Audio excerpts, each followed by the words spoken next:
So, Penn State wrestling fans, I would just ask you to keep an open mind and really take a look at the facts as they have been presented. I think John Ziegler has done yeoman's work, and John, to his credit, I think went in pretty open minded. And actually, I think initially, well, I don't think, I know initially, thought Jerry Sandusky was guilty of the charges that were filed against him. And I think as he started to listen to what Jerry was telling him and go back and try to track down where the missteps were with Jerry Sandusky, he started to realize, wait a second, Sandusky's the only one whose story keeps adding up and whose recollection is accurate on everything that he is saying. And so I would just encourage people to approach it with an open mind. Understand that mistakes are made every day. We're all human beings, and that includes prosecutors and court reporters and everybody else. But I think when you sit down and really unravel and listen to the facts, just the facts, as they are presented here by John Ziegler, that it's pretty hard to come to any other conclusion than the fact that we have several people that were innocent here that have had reputations smeared, and in one case, obviously, a life completely ruined. Hey, what's up, you wrestling fanatics and friends? You're listening to the True Wrestling Podcast. Today, I'm talking with investigative journalist and sports commentator John Ziegler. John, thanks for taking the time to talk. Mike, thanks for having me.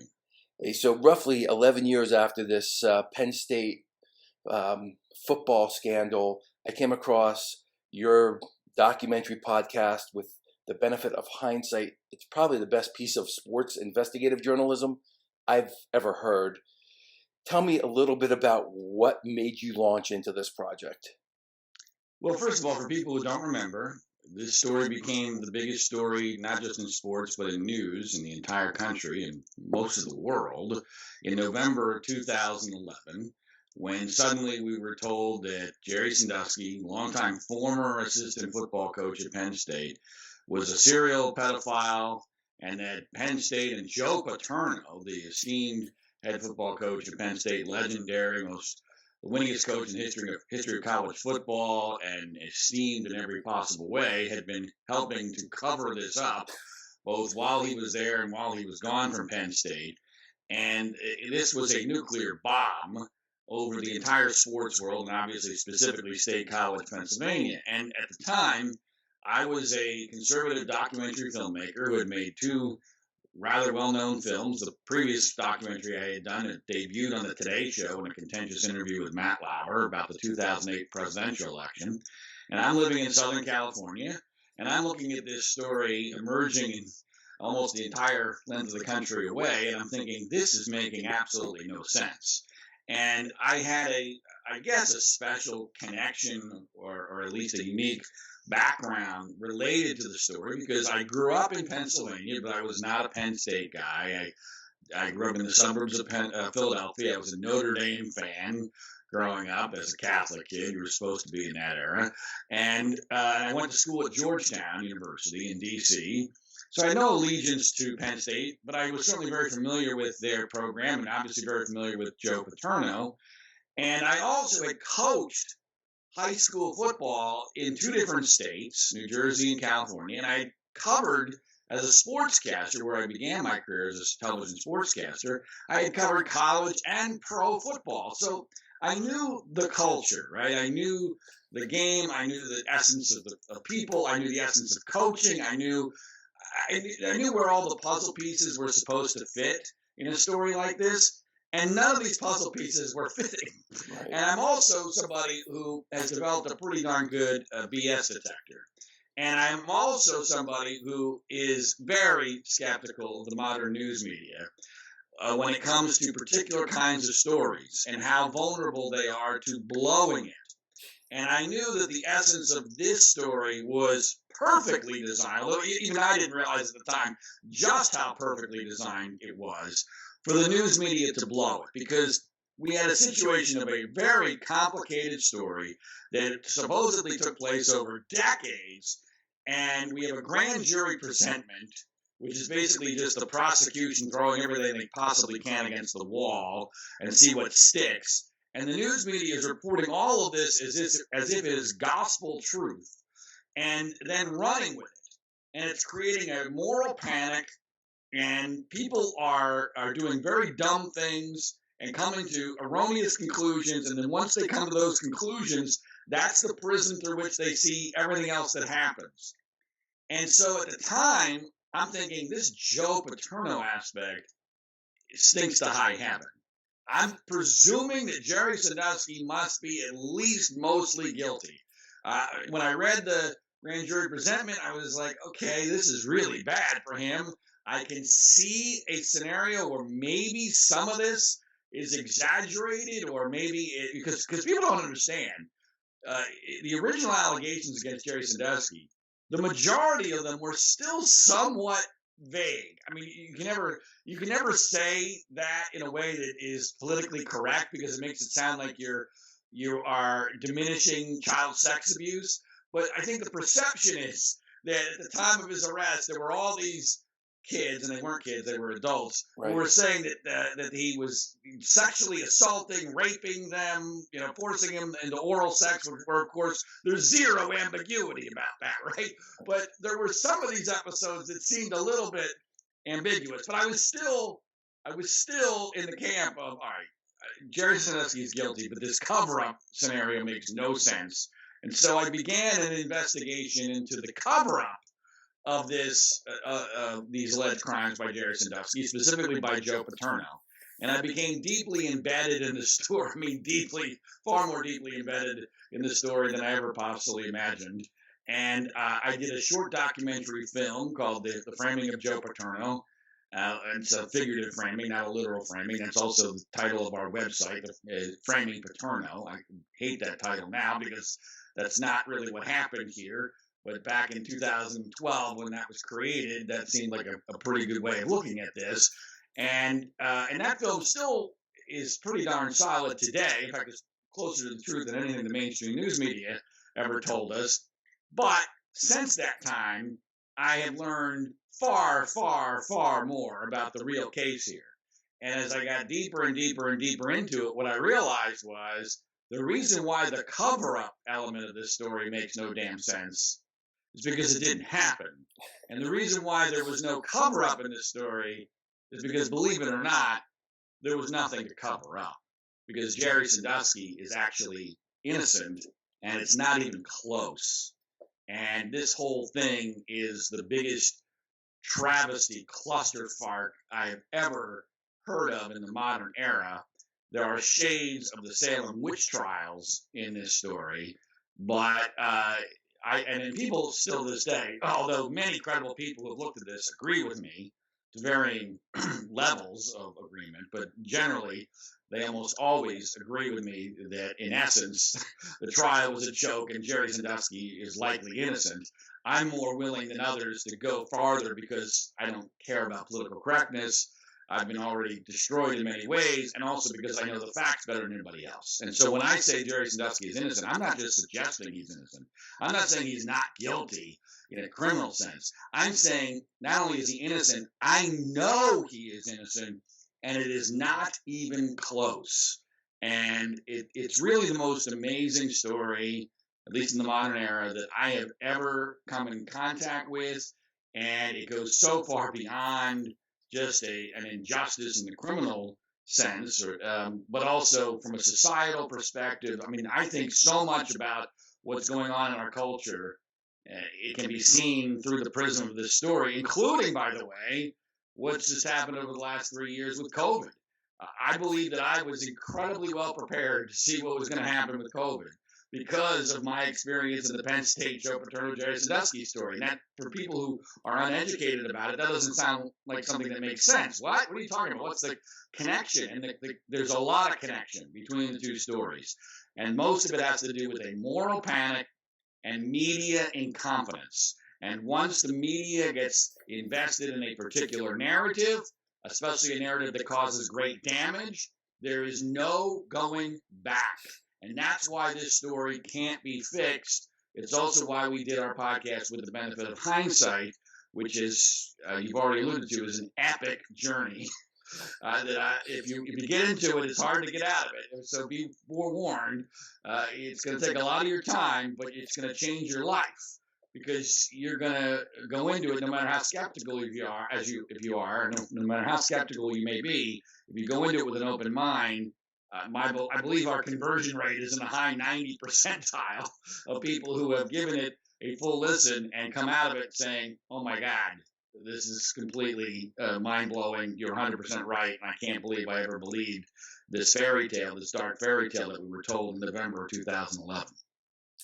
Just a couple things. One, I have friends who played for Joe football. I have a friend who worked for him as an assistant, and they had always told me a little bit about their belief, and it aligns with the benefit of hindsight.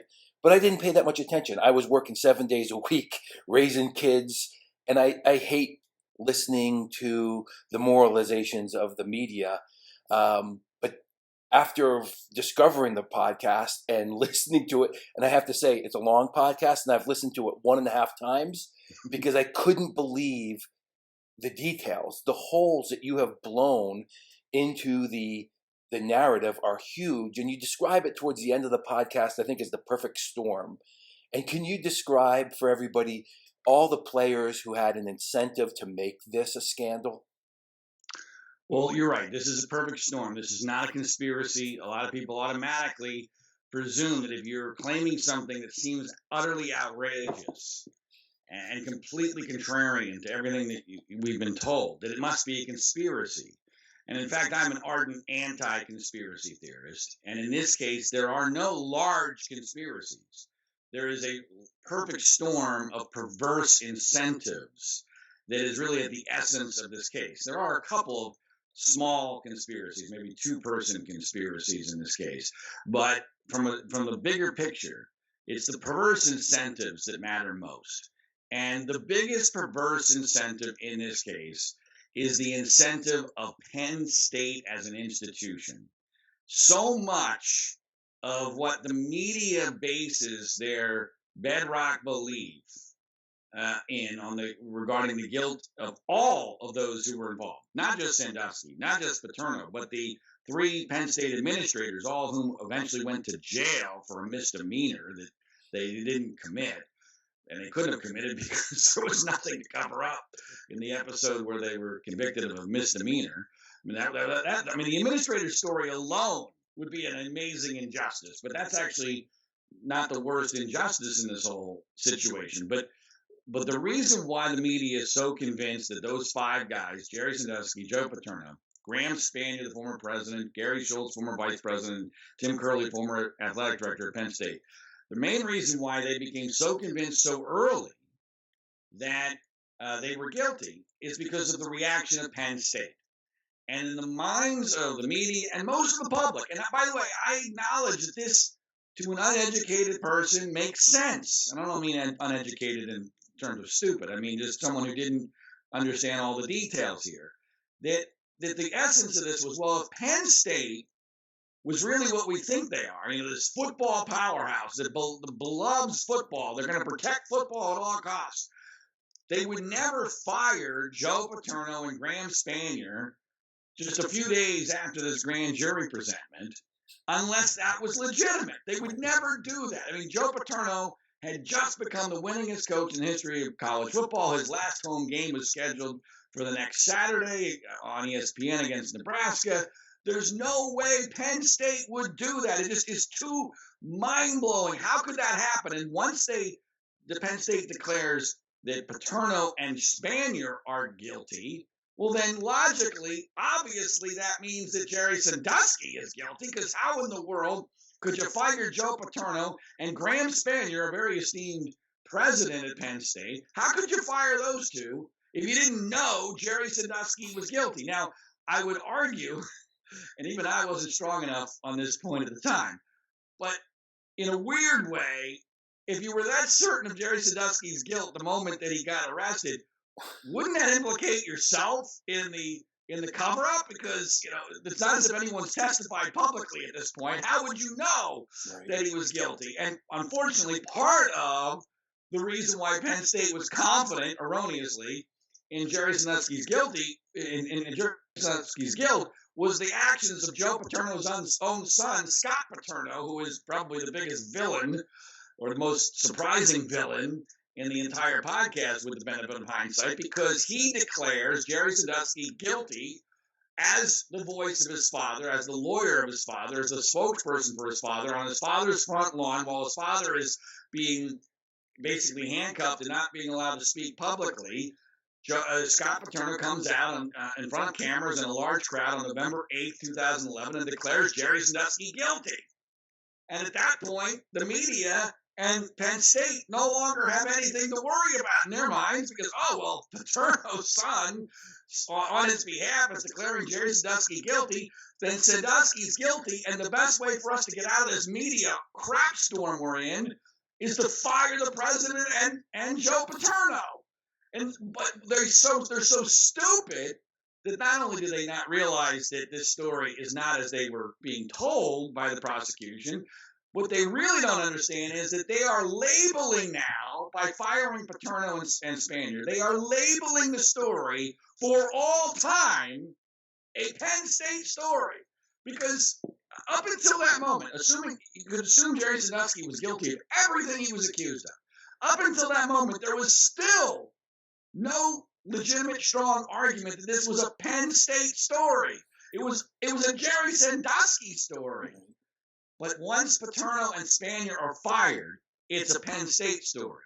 And now the snowball is more than a snowball now. It's already an avalanche that's in the process of happening, coming down the mountain, because once Paterno and Spanier are fired, the media narrative is now set in stone, and now Penn State, as an institution, becomes incentivized, dramatically invested in the idea that everybody must be guilty, especially Sandusky, because if by chance Sandusky is innocent, and that means everyone else is innocent, they are the biggest idiots in the history of the planet.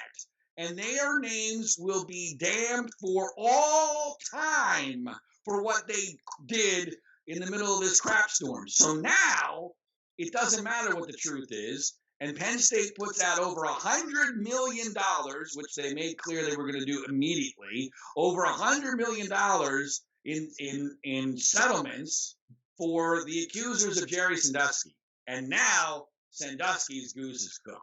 Because once Penn State puts over $100 million on the table for Sandusky accusers, and they fired Paterno and Spanier, there is zero chance of Jerry Sandusky getting a fair trial. And there is now nothing to keep these accusers from sticking with their stories. And guess what else is going to happen?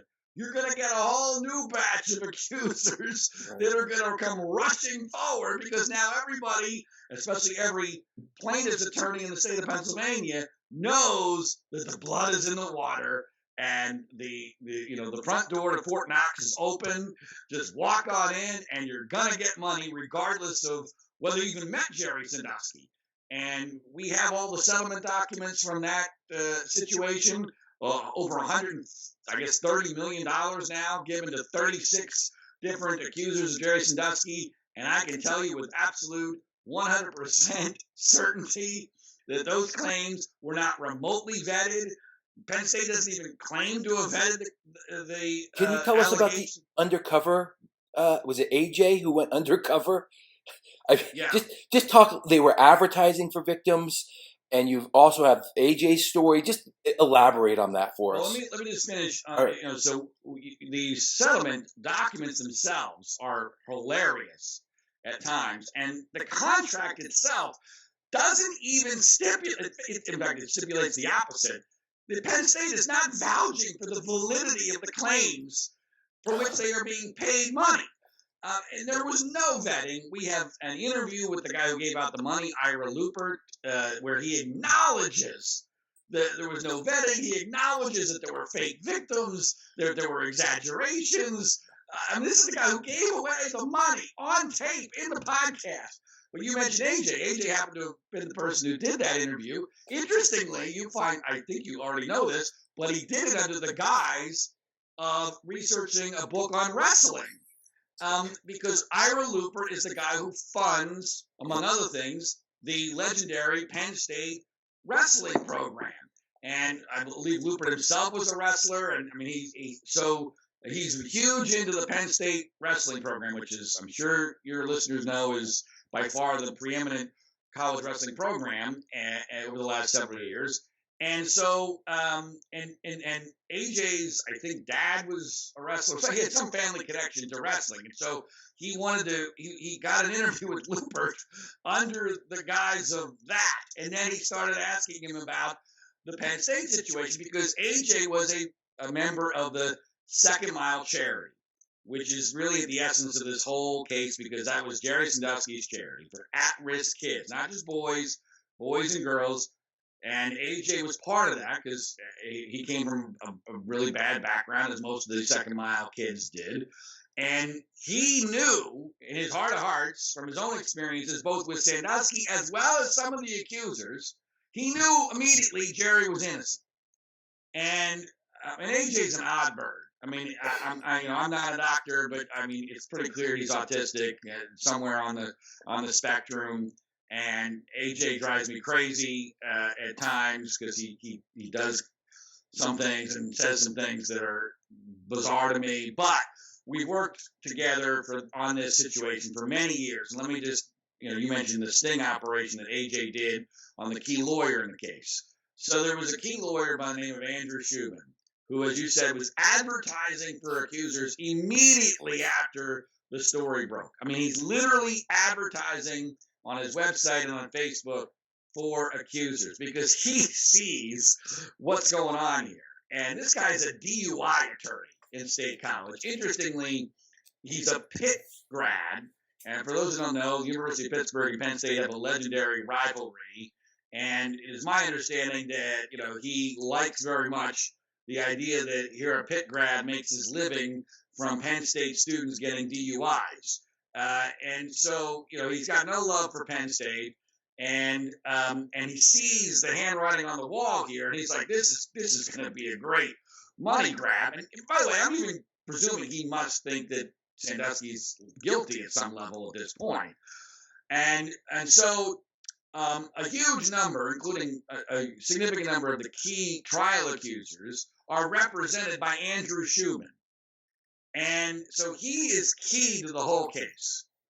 And so a couple of years after this all breaks, after Jerry Sandusky is convicted and the Free Report is out, and everybody thinks this story is fait accompli, it's all done with, AJ tells me that he is going to go visit Andrew Shubin and confront him about the case. And I said, well, what's that going to do? What do you think? You think Andrew Shubin's going to say, I helped these guys make it all up? And that's not going to do anything. He's never going to say that. Even if he believes that, he's not going to say that. So confronting him isn't going to do anything. So I say to him, why don't you go to him and tell him you were abused by Jerry Sandusky? Because at this time, Penn State was still giving away money in settlements. They did it for years and years after. People could come forward way after Jerry's conviction and get millions of dollars. People don't understand this. And so I said, this was all, by the way, over a Facebook messaging session. I wasn't even a phone call. And so that's all I said. Go to Andrew Shubin and say you're a victim of Jerry Sandusky. See what happens. And I don't even remember if he said okay. He probably said something in the affirmative. And then the next day, I get a Facebook message from AJ simply saying, it has been done. And I'm like, what? What has been done? What has been done?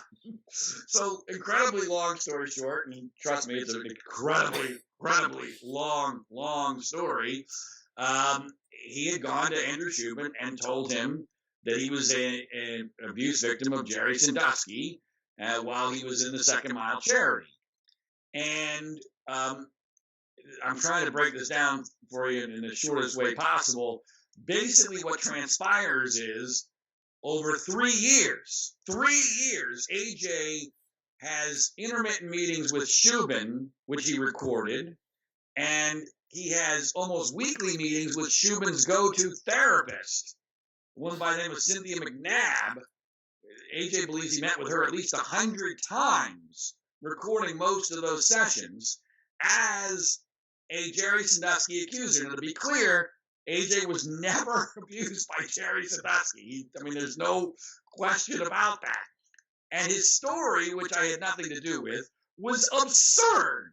It was a completely absurd story about Jerry Sandusky sexually abusing him in a park directly behind Joe Paterno's house. That was the story. I mean, it's a completely ridiculous story. In fact, it's so ridiculous that apparently Shubin didn't like the story. And so in their second meeting, and this is all on tape, and it's all on the podcast, in their second meeting, Shubin tells AJ, all right, I'm going to go through the story you told me the last time you were here. And you can even hear the keyboard clicks in the audio, where he's clearly looking at a computer screen, and he's going through a checklist of things that are in AJ's story, except none of those things are actually in AJ's story. None of them. He is giving AJ his new story, one that fits both with what Shubin thinks is, I guess, somewhat believable, as well as, most importantly, what Penn State is paying for. Penn State is paying for episodes that occurred on their campus, where their people were somehow informed of this. So he is handing AJ a new story, and then even says, and then you told me this story about the park, we'll talk about that later. I mean, something to that effect. And it's and AJ is shocked. He has no idea what to do here. He just kind of goes along, goes, because Shubin is effectively committing fraud. I mean, he is giving an accuser of Jerry Sandusky a brand new, totally fake story for the purposes of trying to get money from Penn State. Now, long story short on AJ, we never anticipated nor intended to get any money from Penn State. And part of the problem, and I don't know if this was a problem or if it was a positive, I mean, you could argue either way, but AJ was just outside the statute of limitations as far as his age was concerned. And so that kind of put him on hold in Shubin's mind, because Pennsylvania, as a lot of these states have been doing in the post-Me Too era, have been changing their laws with regard to statute of limitations. And so it was always convoluted and confusing to AJ as to where he stood. But eventually, Shubin decided that there was no way to get AJ within the statute of limitations. But get this, he sends him to the Attorney General's office of Pennsylvania, specifically forwarding him and his information with a what seems like a recommendation to the key detective in the Sandusky case, saying to AJ, hey, you probably ought to file a criminal complaint against Sandusky. And the intention of that seems to have been, it seems pretty clear to me, that what Shubin was trying to do was, hey, you don't have a case civilly because of the statute of limitations, but if you file a criminal complaint and maybe they open up a case, then Penn State might have an incentive to give you some money to go away so that they can just get this out of the news. And we never, or AJ never did that. He never fully pursued the criminal complaint, but we have an email from Shubin with the whole letter of recommendation and here are the contact information, for the detective and the Attorney General's office, and I think he even says he spoke to either the AG or the detective, I can't remember, but it was clear that Shubin was basically saying, look, I've done everything I can, but here's where you go next. File a criminal complaint against Jerry Sandusky, all for a guy who's a fake accuser, right? Who has this all on tape, and including with the therapist. And the therapy as bad as Shubin was, the therapist might be worse because, and there's so much in the podcast, but to me, the biggest point with regard to the A.J. Shubin McNabb, the therapist triangle is this. It was clear from listening to the audio that if you give them the benefit of the doubt and that this was not a flat-out criminal fraud, Shubin believed that his therapist was vetting all of these victims. And the therapist believed that Shubin had already vetted all these victims. And so the bottom line is nobody's vetting anybody. And the victims, so-called victims, have a huge incentive to go forward with these claims because they're going to get paid a lot of money or already have been paid a lot of money. And by the way, it is my belief, because I have young kids. I've got a 10-year-old daughter and a 5-year-old daughter. And I'm always amazed at how quickly they're able to figure things out for themselves, especially when it comes to a scam or how to get what they want. Yep. Well, these guys aren't stupid. They know that this is a game. They know the buzzwords. They know exactly what the therapist wants to hear. They know that repressed memories, for instance, is a way to get around a story that doesn't make any damn sense. And there's a big argument in this case. For those among those who believe that Sandusky is innocent, was this a case of repressed memories or was this a case of scam artists? And I'm more in the camp of scam artists who figured out that repressed memory was the magic word, the magic phrase to use whenever your story doesn't make any sense. There might have been 1 or 2 episodes where these guys were convinced by therapists that they had repressed these memories. That's possible. But by and large, the essence of this case was, scam artists from very bad backgrounds in a very poor area of central Pennsylvania, realizing that this was a gold mine and figuring out what the language was to navigate through the very easy obstacle course that they were given to get to, in some cases, tens of millions of dollars. There was one accuser who actually got paid $20 million, who wasn't even a credible accuser. He just had the right attorneys who were pressing the right buttons to get Penn State to cry uncle. And so, and interestingly, one last thing on AJ. As we're taping this, just the day before, Jerry Sandusky has filed a new appeal in Pennsylvania for a new trial, and AJ's story is a significant part of that appeal, which, frankly, and I don't know if this is in my best interest to say, but I've said it to AJ and I've said it to Sandusky's attorney, and I'm not a lawyer, but I know enough to be dangerous. I don't think it's a good story for appeal. I think it's a great story if you ever got a new trial. I think if you ever got a new trial and you brought AJ in, although AJ's so, strange, I'm not sure how his testimony would go. But assuming that AJ was on his medication that day, that his testimony went fine, it would be a great story at trial. I don't think it's a great story for appeal, mainly because AJ was not part of the trial. And to me, that I don't know how you get around that. I mean, this happened all after the trial. If AJ had been an actual accuser at trial, then you got a great issue on appeal.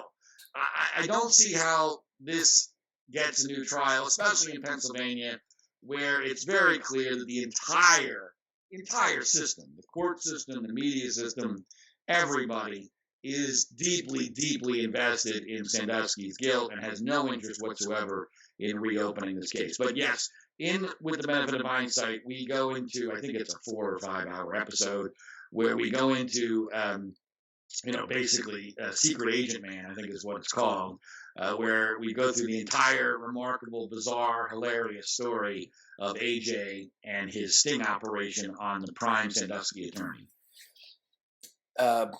Good stuff. You triggered so many things I want to tease out, but so you've amassed so much information on this case that people should really, if they want to be inundated with, you have every detail from, who Mike McCurry was as a person all the way through, the latest, the sting operations after the case and with the Sandusky's and the Paternos. But most people are familiar with the investigation by Louis Freeh, but there was also a federal investigation going on, correct, that happened? Yeah, this was by a now former NCIS agent by the name of John Snedden. And there's so many different amazing elements of this case from a media perspective. But the idea that the cover-up theory ever got implanted in the public's brains without the public knowing that this investigation that we just referred to ever occurred is really astonishing, especially given the fact that Louis Freeh was once the FBI director. And so he should have great respect for an NCIS agent's investigation of this. And the reason why John Snedden investigated this case was because Graham Spanier, the former president of Penn State, had a very high national security clearance. And after the scandal, he got, understandably, investigated by NCIS to make sure that he still deserved that security clearance. And was it possible that he was now compromised? And so John Snedden was tasked with looking into this. And John Snedden interviewed Spanier, he interviewed Curley, he interviewed Schultz, he interviewed, I believe, the current president of Penn State at the time, Erickson. He interviewed a whole bunch of people that Louis Freeh never interviewed. Now, he didn't have to do nearly the numbers that Louis Freeh did, because he didn't have nearly the resources that Louis Freeh was given. But he interviewed more key people than Freeh did. And he came to the conclusion that there was no cover-up here at all. There was clearly no cover-up, and Graham Spanier's security clearance was renewed. Now, I mean, right there, that should have ended.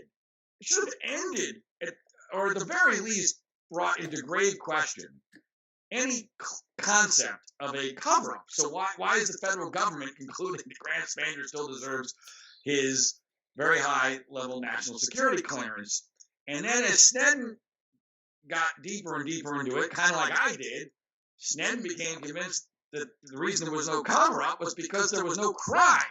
And specifically with regard to the Mike McQueary episode, which is the story that almost anybody that knows anything about this case is familiar with, the story that the former assistant coach at Penn State supposedly witnessed Jerry Sandusky raping a then 10-year-old boy in his mind in a Penn State shower.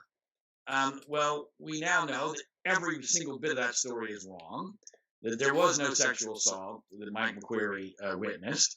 And so if you don't have a crime, you can't have a cover-up. And so Snedden is one of the more vocal. He has a podcast of his own, Search Warrant, I think it's called. And he's been one of the more vocal people to this day that Jerry Sandusky is in fact innocent. And so when I get accused of, you're the only person that's saying Jerry Sandusky is innocent, that's just false. There's all sorts of very credible people, you could even argue more credible than me in some ways, who are saying that that Jerry Sandusky is innocent, and one of them is a former NCIS agent who investigated the case for the federal government. So, and Snedden is part of our podcast as well.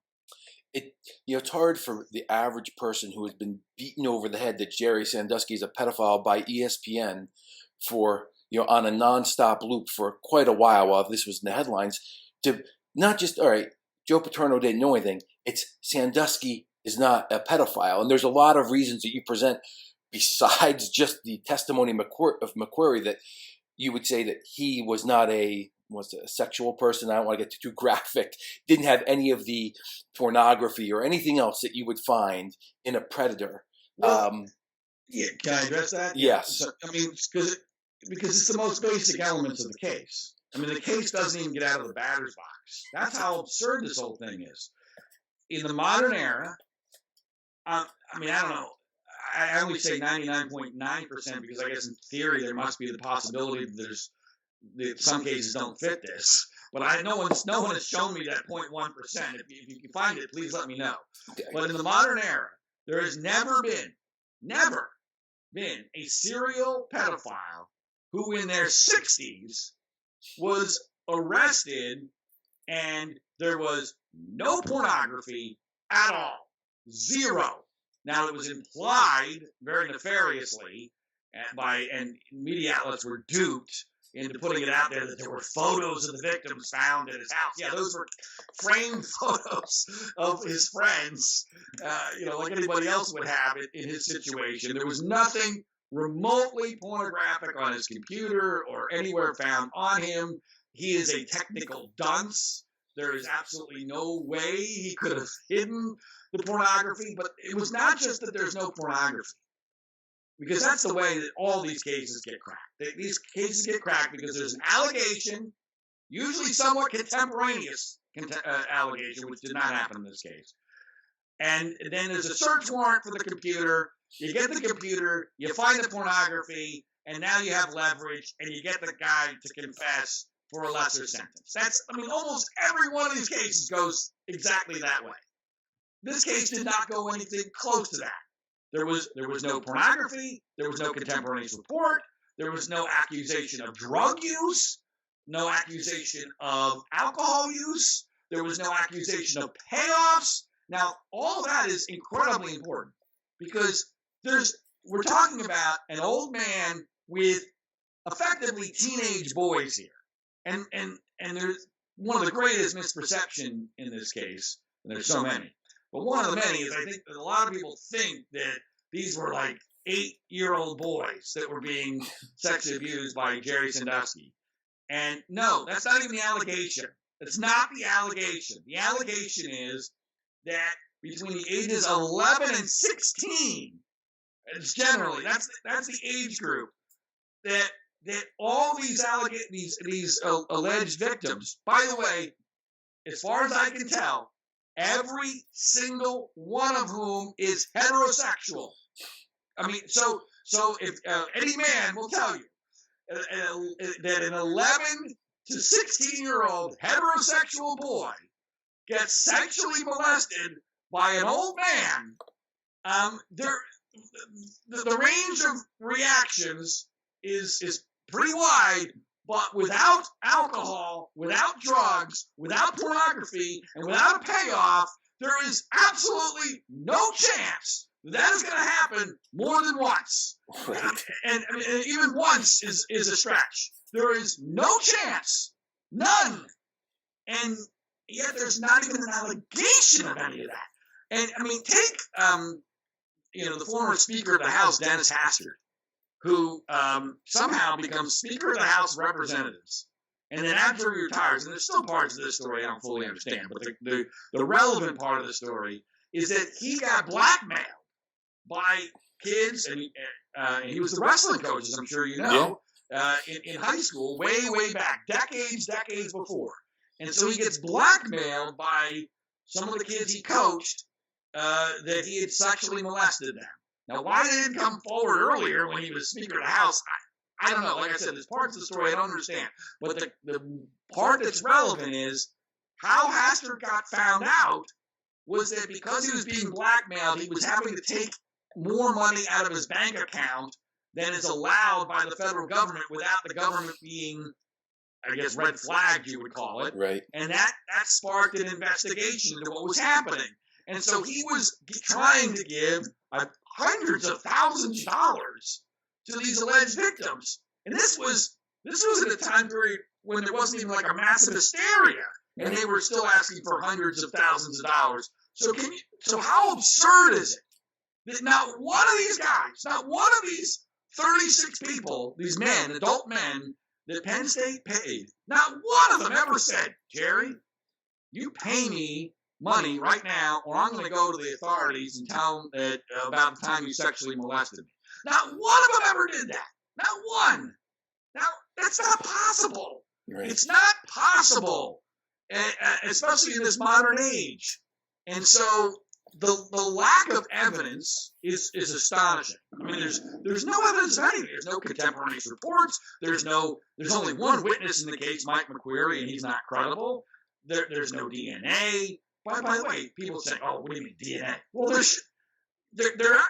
should be some DNA in this case, given the allegations, and I'll tell you what they are. Or at least ought to be. There ought to be some testimony from a mother saying, I found some weird stuff in the laundry that was concerning to me. That never happened. There was nothing like that. I mean, these are incredibly messy crimes that were being alleged in some of the allegations. So at some point, there's got to be some evidence. And I'm not just talking about not guilty type of stuff. I mean, I'm a prosecutor.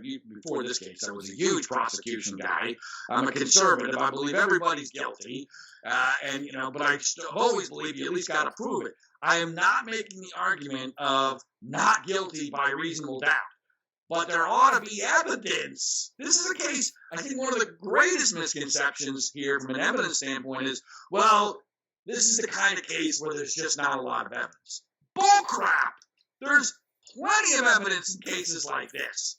And yet in this situation, there's literally nothing except for the old, not contemporaneous, not consistent stories, ever-changing stories of men who got paid millions of dollars for those stories. People always say to me, so is everyone lying? And I always say, well, the only people who are lying in this case are those who got paid millions of dollars for their testimony. No one else is lying. No one else is lying in the whole case except those who got paid millions of dollars for their testimony, including Mike McQueary. Everyone else is probably telling the truth. So you make your own call on that. And it's just amazing to me how we bought this. I mean, this is if it wasn't so serious, this case is literally laughable. It's literally laughable what we were led to believe about what happened here. Especially, and I think you've already implied it, given Jerry Sandusky's medical records. Yeah. We now have Jerry Sandusky's medical records, and he was just physically not capable of doing huge portions of what he was accused of, either from a testosterone standpoint or from the standpoint of the fact that he has a deformity in his genitalia. He has no testicles or virtually no testicular matter, according to his medical records, which nobody ever said anything about. No, I mean, which is impossible. Makes this impossible. It makes it impossible. Yeah. Well, given some of the allegations, it makes it physically impossible. Yeah. But given most of the allegations, what I always say, and this gets misinterpreted, even by Jerry's lawyer, Al Lindsay, I don't think he fully understood where I was coming from on this issue, because he confirmed with Jerry, after I told him about the medical records, he confirmed with Jerry that he has virtually no testicular matter. It's not just an issue of sexual function, especially at Jerry's age. It's the nature of the allegations. And here you have these teenage boys, heterosexual boys. If the allegations are true, and especially given those that victim number one claimed that there were 100 episodes of sexual abuse, you would notice that, wow, that's really weird that Jerry Sandusky has virtually no testicles. And yet, that never gets mentioned by anybody in this entire case, when that's a golden ticket to millions of dollars. Famously or infamously in the Michael Jackson case, supposedly the best evidence against him was a description of his genitalia. By the way, I bought into that myth for years until I learned later on that the description was not accurate, wasn't even close to being accurate. Yet it was that description that, in the minds of a lot of people, was a key piece of evidence against Michael Jackson in that case. And he was acquitted. So I am totally, and by the way, and you're just going to take my word for it on this, having interviewed Jerry Sandusky in prison for over 6 hours, and I think in prison you find out about somebody real quick under those circumstances. And I've been around a lot of football coaches in my life. I truly believe, and again, I'm not an expert, I truly believe that Jerry Sandusky is an asexual person. I don't think he has any sexuality at all, and that's part of how he got into this trap, because he's not realizing what he's doing. He's not thinking about this in the same way that other people are. There's a reason why he and Dottie never had any natural children. They only had adopted children and foster children. Mm-hmm. I believe that there are some people who are just effectively asexual, and I believe that Jerry Sandusky is one. That's just my belief, based upon the totality of the evidence and my experience. People can you can get a lot more detail on that in the podcast, but I want to just go on to a couple more things because we're at 45 minutes. But so it's not just you, it's not just other lawyers, it's not just people who are close to the program that are aware of this, but maybe not as vocal. Even board members or trustees, Penn State trustees, have come out and said they don't believe this narrative. And they have access to, I guess, classified documents. Can you tell us a little bit about that? Well, classified documents. Well, private documents that aren't open to the public. Is that correct? Some of the board members have access to investigations that we don't have information. Oh, yeah, okay, yeah. So yeah, there are board members who they have access to a lot of documents that we don't have publicly. Some of it has been made public. We interviewed two former board members on the podcast, Bob Capretto and Al Lord, who are, in a rational world, Mike, Bob Capretto and Al Lord coming on a podcast to say that they believe strongly that Jerry Sandusky is innocent. It should be hugely newsmaking. Hugely. I mean, these are very well-respected guys. They happen to be wealthy business people, very reputable, incredible reputations. One of whom, Bob, was actually appointed to the Board of Trustees at Penn State by the Democratic governor, even though he's a conservative. Al Lord, Google Al Lord. I mean, Al Lord is an incredibly respected figure in business. And because they were members of the Penn State Board of Trustees, they had access to a whole lot of other documents, specifically regarding the free report. I think it's probably the most important thing that they had access to that the public has not. And they came away completely convinced that the whole thing was a fraud. And I'll be, I think they would be honest and say that my interaction with them helped them along that path. I mean, because I've been interacting with both of them for many years. But for them to come forward publicly, and you already alluded to it, I mean, within the Penn State community and the football community specifically, there are lots of people who know this story is crap, but they don't have the guts to come forward and say it. Yep. You've told me stories of people who know the story is crap and won't come forward on the record to say it because it's so toxic, and so it's just incredibly amazing to me that they did this, and yet not amazing that it was completely ignored by the news media. I've even had people come to me who are within this realm and say, I can't believe Bob Capretto and Al Lord did this, and that no one seems to care.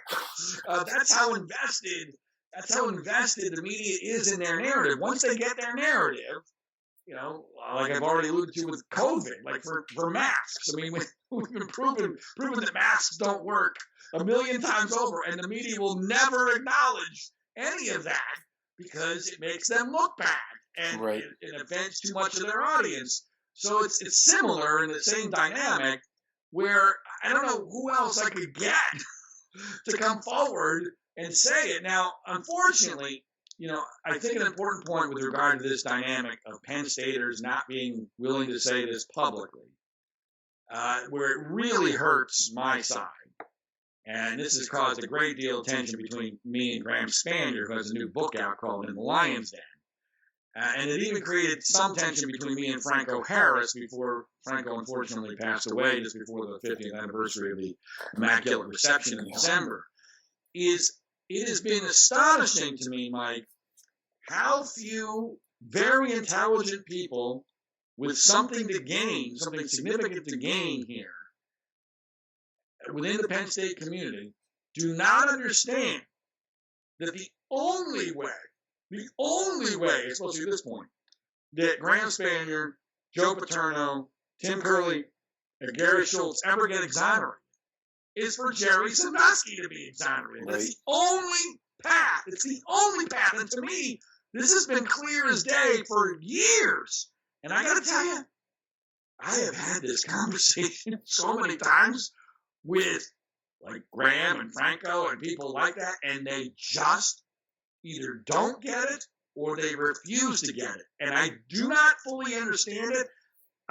My only explanation for it is that the intensity of the situation back in 2011, 2012 was so great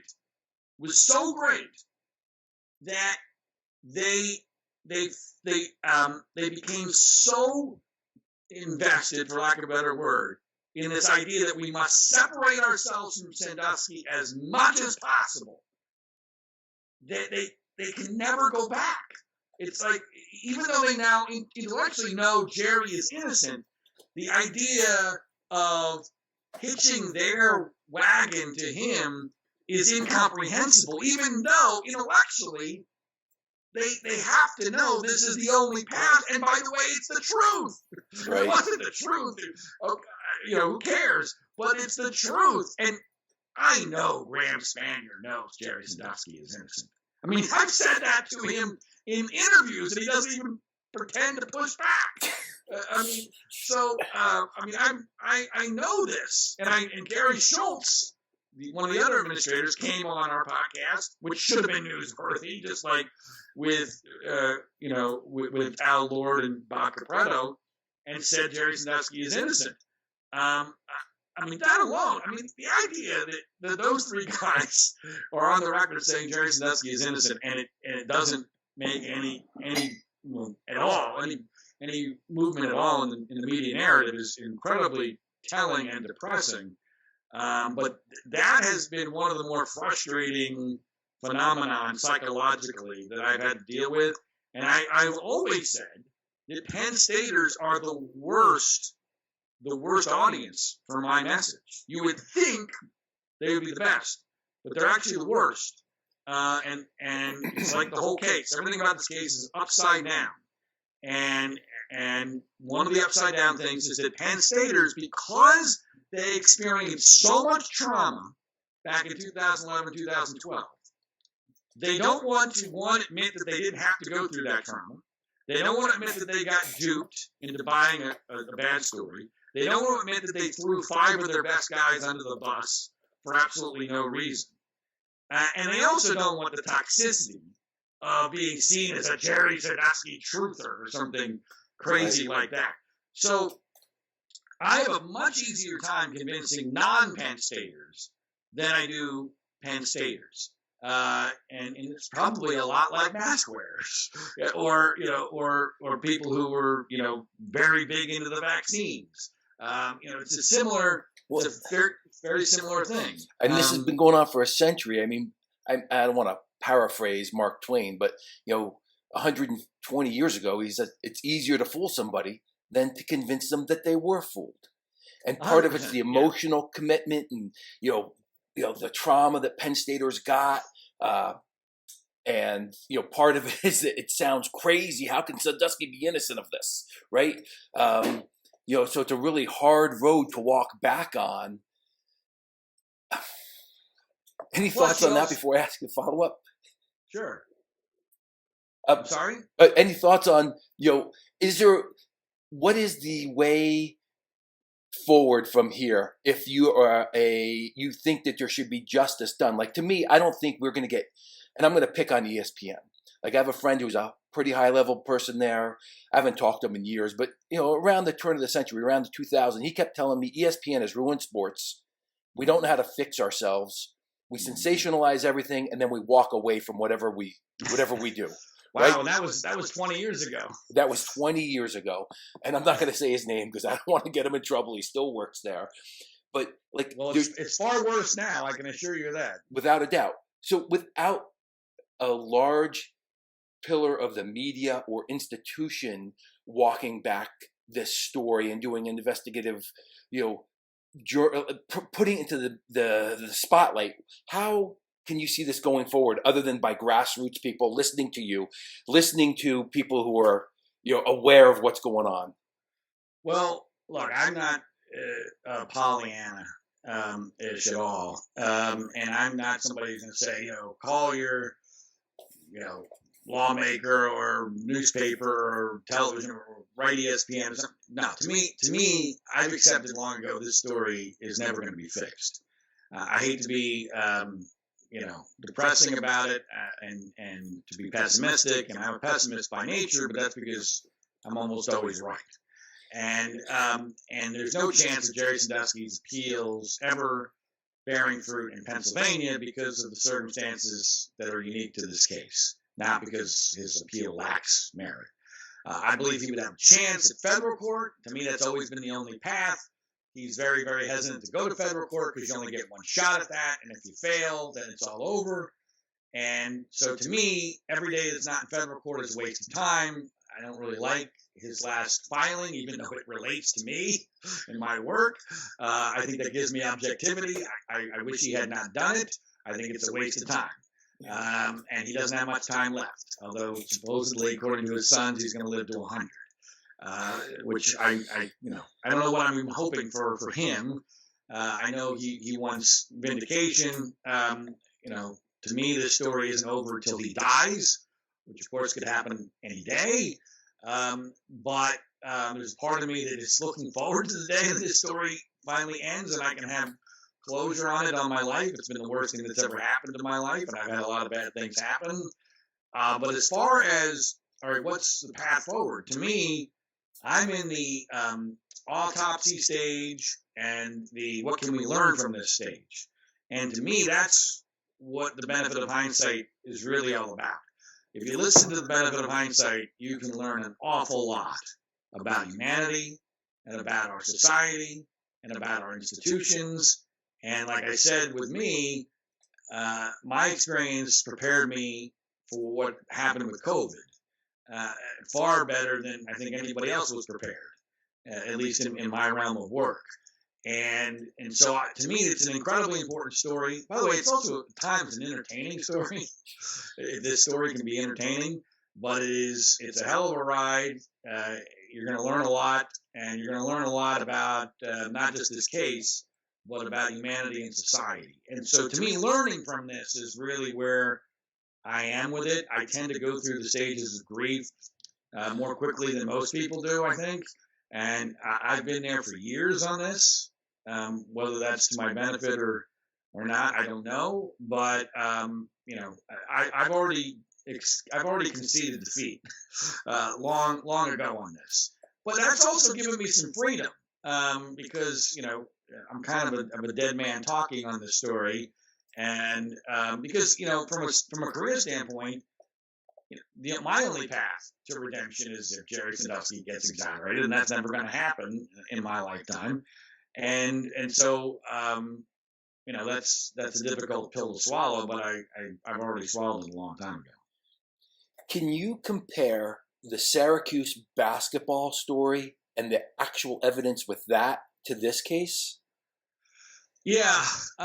Well, the Bernie Fine case, he was an assistant basketball coach for Jim Boeheim at Syracuse. And, let's be clear, I'm a Georgetown guy, so, I have no love for Syracuse. I've never gotten a really great handle on what happened with Bernie Fine, but it was the timing of the story and the dramatically different way that ESPN handled it that was so interesting to me and I think relevant. And I'm a guy who almost went to Syracuse because I wanted to be a sportscaster. And almost everybody at ESPN went to Syracuse. Right. And so that plays a huge role, I think, in how the Syracuse case was handled by ESPN. And just to reiterate, so he's this assistant basketball coach at Syracuse, very similar situation to Jerry Sandusky, right? Except, of course, Bernie Fine was still the assistant as opposed to a former assistant. And there was an accusation that he'd abused some teenage boys who were part of the program, ball boys, which is another thing that theoretically made it different than the Penn State case. So there was far more connecting the allegations against Bernie Fine to Syracuse basketball than there was the Jerry Sandusky allegations to Penn State football. And as far as evidence is concerned, there was a tape that ESPN had. Reporter Mark Schwartz had a tape of a phone call. Now, I forget how this came into his possession, but it was a phone call between Bernie Fine's wife and one of the accusers, where his wife acknowledges the abuse of the kid in the phone call. Now, does that prove that Bernie Fine is an abuser? I don't think so in and of itself. And I don't believe Bernie Fine was ever convicted of anything in the case. And the media narrative on that case is that it fell apart eventually. But that's not the point. In fact, in a weird way, it kind of proves the hypocrisy here on the part of ESPN, because they had this tape for years and did nothing with it. And that tape, in my view, was far better evidence against Fine than anything that there was against Jerry Sandusky. And specifically the Mike McQueary story, which ESPN decided was gospel in 2 days, and ran with it like it was sent down on tablets with Moses from Mount Sinai, and so I confronted Mark Schwartz in a scene that's pretty hilarious in our movie, the Framing of Joe Paterno. I confronted him at the first home game after Paterno's death, which I was just stunned that they put Mark Schwartz, of all people, the guy who had helped cover up the Bernie Fine story, on the Penn State. It was a huge news story to have the first Penn State game since the scandal, and it's a pretty hilarious moment, which again you can find on YouTube with the Framing of Joe Paterno. But I don't know whether or not Bernie Fine was a sexual predator, or but I certainly know that the way ESPN handled that situation was dramatically different than what they did with regard to Penn State. And I don't think that you can exclude politics from why. They all have an affinity for Syracuse. I remember it was just after the whole Penn State thing broke, so the Bernie Fine story is percolating. Mike Tirico, a Syracuse guy, is doing play-by-play for a Syracuse basketball game, his alma mater, and he references the Bernie Fine story in passing and says something to the effect, well, we'll just have to wait to see what all the facts are and how it all pans out. Yeah. Okay, fine. Well, why didn't you wait for all the facts when it came to the Penn State story? Well, the reason why they didn't wait for all the facts in the Penn State story was because, one, they had no affinity for Penn State. Two, they had no real affinity for Paterno, because they're all a bunch of liberals, and Paterno was a goody two-shoes conservative that they wanted to try to get for years. And because the story was too irresistible. The downfall of Jim Boeheim is a good story, but it's nowhere near the story of the downfall of Joe Paterno before his last home game after he just become the winningest coach in the history of college football. And so, I do think that there's a lot to be learned from the way ESPN handled those two situations. Totally. What energized you the most during this investigation? Like what animated you every day to face a shitstorm of people saying, why are you investigating this? This is clearly settled science. And what kept you going? Yeah, my wife has asked that question a lot. Well, I think there were a couple things. One, the story is amazing. All right. The story really is a remarkable story. There's so many different elements to it. There was a bit of trying to figure out what the hell happened and how it did happen. Everyone likes to try to figure out a mystery, and I think I did figure that out. I think the key mystery I figured out way too late was the date of the Mike McQueary episode, which is the subject of episode 1 of the podcast, which to me is the key to the whole case.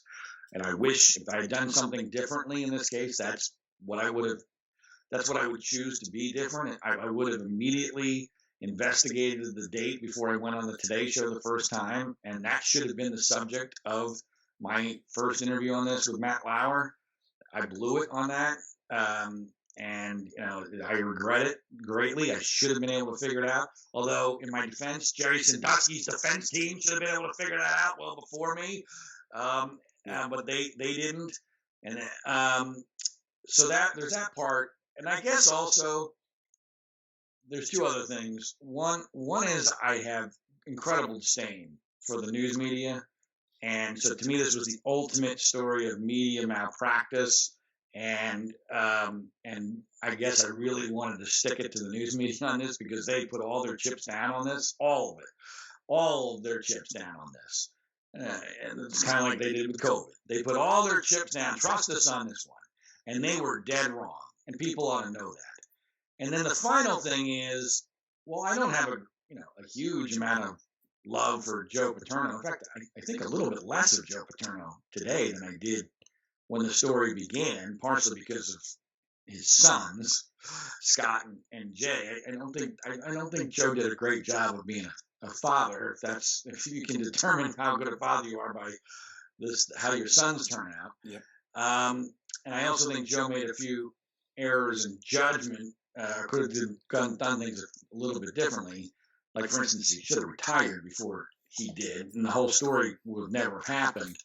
But I still have respect for Paterno, and I have respect for Graham Spanier and Gary Schultz and Tim Curley. And while I don't have any affinity for Jerry Sandusky, I think he's actually a saint. I think he's a very naive guy. And so I guess at the essence of the story, 5 really good men got destroyed. And if it can happen to these guys, it can happen to anybody. And if it can happen to anybody, that's not a country that I want to be living in. That's not the country I want my children to be growing up in. And so it's that inherent injustice that I think motivated me quite a bit, that this isn't right. And I'm proud. And I guess the final thing is, Mike, this is going to sound egotistical, but I think having listened to the podcast, you understand where I'm coming from on this. I knew I was the only one that could do it. Right? I mean, if there was somebody else that could do this, I would have gladly. Right. There's 2 things I've been asking for 10 years. If someone else can do this better than me, please take this off my hands. And if someone can prove me I'm wrong, please prove me I'm wrong so that I will stop having to worry about this case. Neither of those things happened. Partially because I really do, and I don't believe in fate, I really do believe that my own experience and persona were almost perfectly crafted for this story. I mean, the background of being from Pennsylvania, but not being a Penn State fan, the background of having coached football and covered football, but not being too deeply embedded in it, understanding the news media the way that I do. There's all sorts of different elements.